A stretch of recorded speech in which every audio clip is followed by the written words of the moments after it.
Fala pessoal, estamos hoje com um setup diferente. Eu estou em viagem, mas estou gravando essa resolução. Na verdade, eu estou regravando essa resolução porque eu gravei ontem e o meu áudio não foi capturado, e aí eu tenho que gravar de novo as coisas.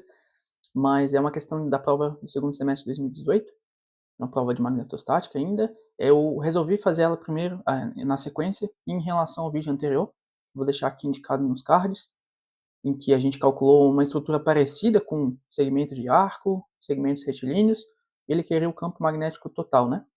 Que ele pede a mesma coisa, no item 1A, calcular o módulo direção e sentido do campo magnético gerado por cada um dos trechos, né? Aqui tem 5 trechos, em que 3 são retilíneos, o 2, o 4, o 5, e 2 são arcos de circunferência, o 1 e o 3.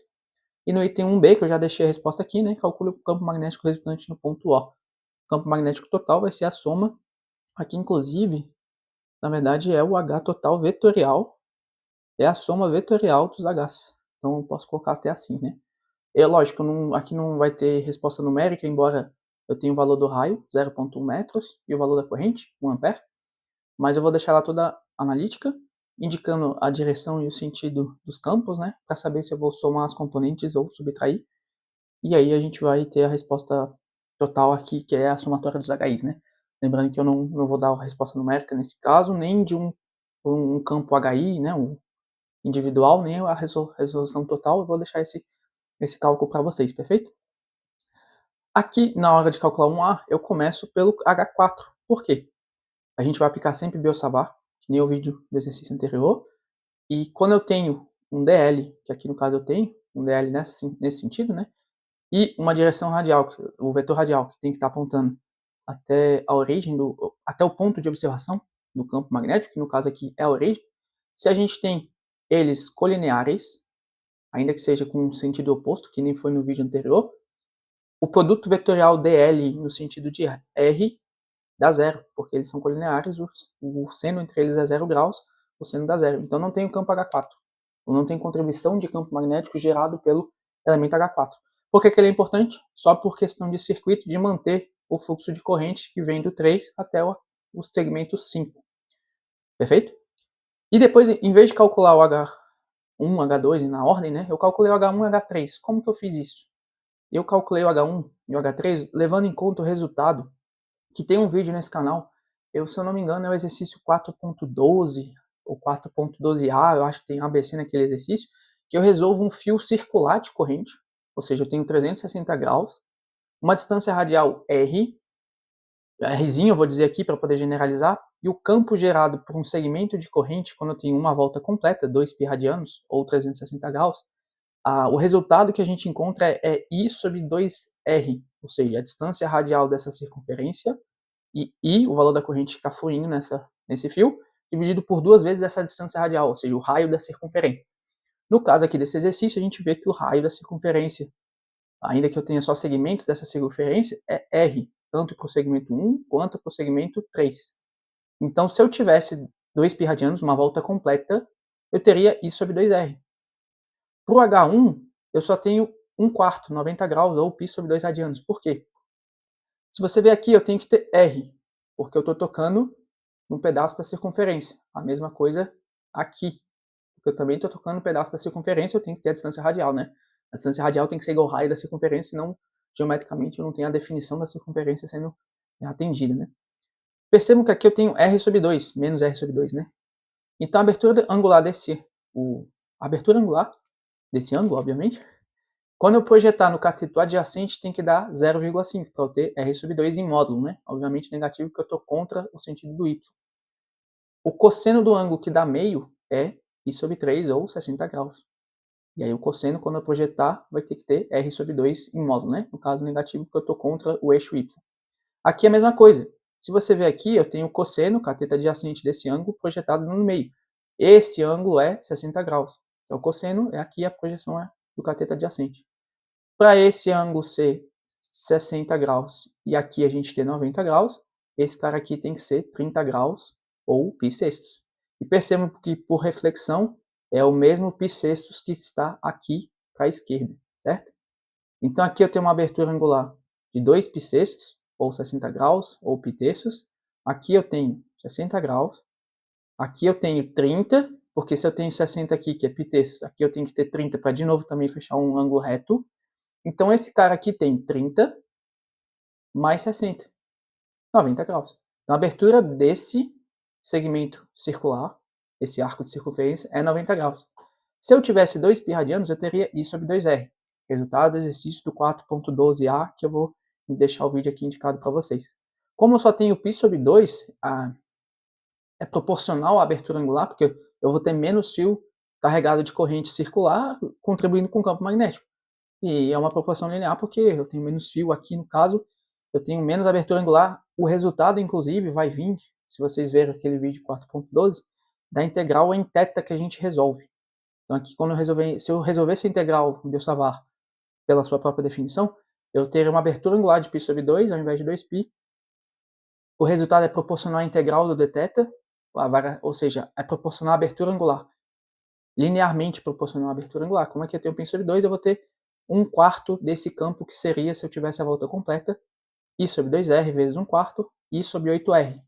Se eu pegar aqui um elemento dl e o vetor R que tem que apontar para o ponto de observação, eu vejo que o produto da regra da mão direita aponta para o meu rosto, direção positiva de Z, então esse campo está aqui na mais Z, que eu só deixei indicado como Z.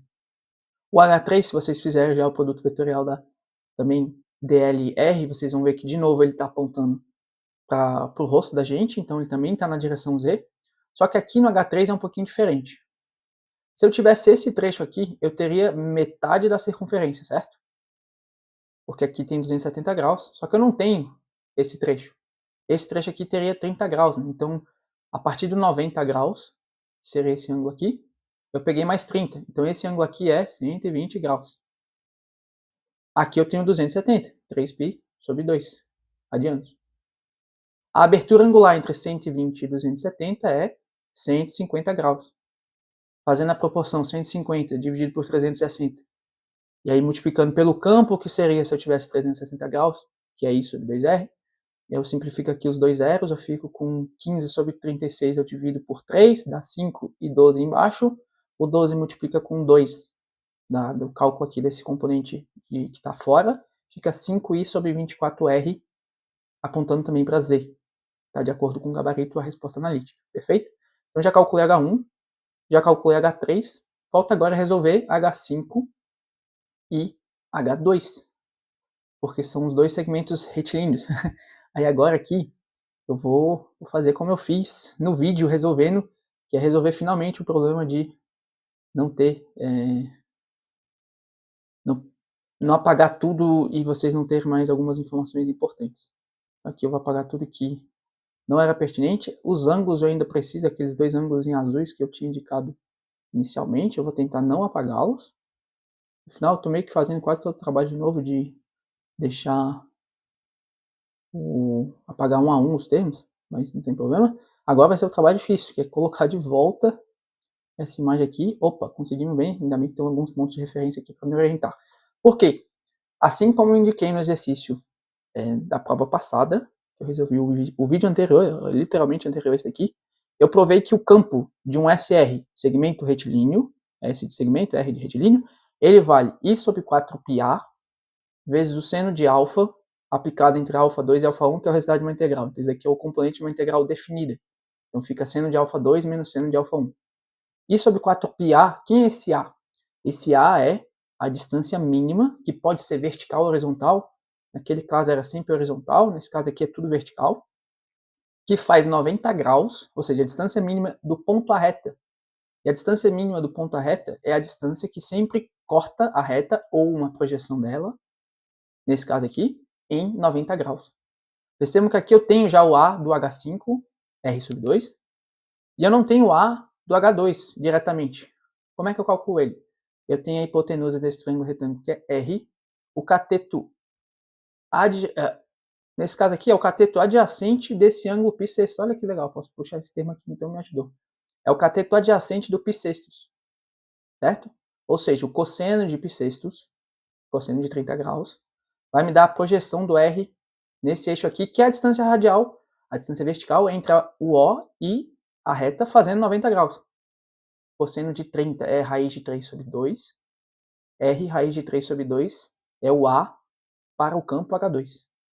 Quem é α1 e α2? Ou seja, os ângulos que eu preciso varrer para desenhar o segmento retilíneo. Em relação a o ponto considerado para fazer a abertura angular é o ponto de observação do campo, nesse caso aqui é a origem. Vocês percebem que, se aqui for a referência de ângulo, eu preciso ir de menos bissextos, ou seja, tem que recuar o ângulo, que seria no sentido anti-horário, no sentido horário, bissextos, então menos bissexto, até esse ângulo aqui que eu mostrei que por reflexo também é bissextos. Então eu tenho que, para varrer o espaço e desenhar o segmento retilíneo 2, eu preciso ir de menos π sobre 6, ou menos 30 graus, até π sobre 6, ou 30 graus. Perfeito? Então, α1 é menos π sextos, o α2 é π sextos. Quando eu aplico na fórmula, eu fico com I sobre 4πr vezes R raiz de 3 sobre 2. O 4 simplifica com 2, fica um 2 aqui embaixo. Seno de π sextos menos, porque, de novo, essa fórmula é a forma de aplicação de uma integral definida. Então, é a função aplicada no limite superior menos a função aplicada no limite inferior. Então, seno de π sextos menos o seno de menos π sextos. Só que o seno de menos π sextos é negativo, que é o quarto quadrante. O seno é uma função que tem um valor negativo no quarto quadrante. E os dois valem em módulo a mesma coisa, 1,5, meio. Então, menos meio aqui, então tem meio menos o menos meio, ou seja, mais meio. Duas metades somadas dá um inteiro. Então, aqui, no final, essa integral aqui dá 1. Então, fica só o termo que a gente já estava simplificando na esquerda. I sobre 2π r raiz de 3. Se você usar a regra também, de novo, um dl aqui nesse sentido, o raio está para cá, eu faço o produto vetorial dlr, eu vejo de novo o polegar apontando para mim, esse campo H2 também está na direção mais Z, nem está indicado aqui, certo? E o H5? Bom, a distância radial a gente já encontrou, R raiz de 2. Desculpa, a distância vertical, a distância mínima do ponto à reta, de modo a fazer 90 graus, ou projeção da reta, de modo a fazer 90 graus, certo? Aqui eu tenho R sobre 2. E aqui, os limites de integração também foram dados. Para eu desenhar esse segmento 5, eu tenho que partir desse ponto aqui, que está no que seria uma referência de ângulo, né? Porque eu vou fazer uma abertura angular em relação à origem. Aqui eu não tenho que fazer abertura angular nenhuma, então o ângulo é 0, para eu desenhar esse ponto aqui do segmento 5. E eu tenho que ir até π sobre 3 para chegar lá no extremo da direita. Então, α1 é 0, eu tenho que sair de 0. E o α2 é π terços, eu tenho que chegar até 60 graus para poder desenhar esse ponto aqui na direita. Então, o Azinho para o H5 é R sobre 2, α1 é 0, α2 é π terços. De novo, I sobre 4π vezes o valor do A, R sobre 2, o 4 simplificou com 2, ficou só um 2, vezes seno do limite superior, π terços, menos seno do limite inferior. Só que seno de 0 é 0. Seno de π terços é raiz de 3 sobre 2. Então ficou um raiz de 3 em cima, porque multiplicou com I. E embaixo tinha ficado só 2πr, dessa simplificação aqui. Com o 2 do seno de π terços, apareceu um 4πr de volta. E aí a gente tem, então, também apontando mais E. Por quê? O dl está para cá, o vetor radial está nessa direção. Vai ficar meio difícil de ver, vou tentar extrapolar um pouco. Se eu fizer dl à direita, apontando para cima que está o vetor radial, eu vejo o polegar também apontando para mim. Então, todos os componentes aqui contribuem para a direção mais Z do campo. No final, eu só vou ter que somar todos eles, eu não tenho que fazer nenhuma subtração. O valor do H5 em módulo está aqui. E aí resolve essa questão. Calculando o campo individual de cada um dos termos que precisa, porque o H4 dá 0, porque ele está colinear o vetor dl e o R, o vetor radial e o vetor dl. E aí a gente calcula usando resultados anteriores, né? E aí, lógico, uma forma mais simplificada de resolver a questão, mas se eu tiver o resultado aqui e eu expor esse resultado, não tem por que não usar um resultado anterior conhecido para aplicar aqui nesse caso, perfeito? As derivações, essa derivação aqui, principalmente do campo segmento retilíneo, eu expus ela brevemente no exercício do vídeo anterior, tem como fazer ela eu explico que é feita por Villers-Savart, e tem como fazer ela com mais detalhe. Uma das questões do capítulo 4 do livro resolve ela assim, né? Eu acho que eu não tenho ela resolvida para vocês, mas a do segmento circular completo, essa eu resolvi, e lá naquele vídeo você entende por que Se eu não tiver 2π, mas eu tiver π sobre 2, o campo vai dar 1/4 desse resultado, porque lá no final eu faço uma integral de dθ, né? Então eu capturo a abertura angular do segmento circular. Se for uma volta completa, aí ele simplifica lá com o π que aparece da forma do Peirce-Sabart, e aí se não for, aí ele fica com esse termo aqui, i sobre 8r porque é 1/4, ou 5i sobre 24r porque é 5/12 de uma volta completa, perfeito? A gente vai dar sequências aqui com as resoluções, muito provavelmente com esse setup aqui, então, que eu acabo não mostrando o rosto, não é muito a minha forma de resolver os exercícios, né? Eu gosto de, pelo menos, aparecer ali e vocês saberem quem que tá falando e explicando, às vezes, algumas coisas eu tô explicando com a mão, né? Mas a gente continua dando sequência nas questões de provas do capítulo de magnetostática, a prova as segundas provas, né, P2, essa daqui foi uma questão, de novo, 2018, segundo semestre, e a questão 1, né, no caso, perfeito? A gente se encontra, então, no próximo exercício. Até uma próxima.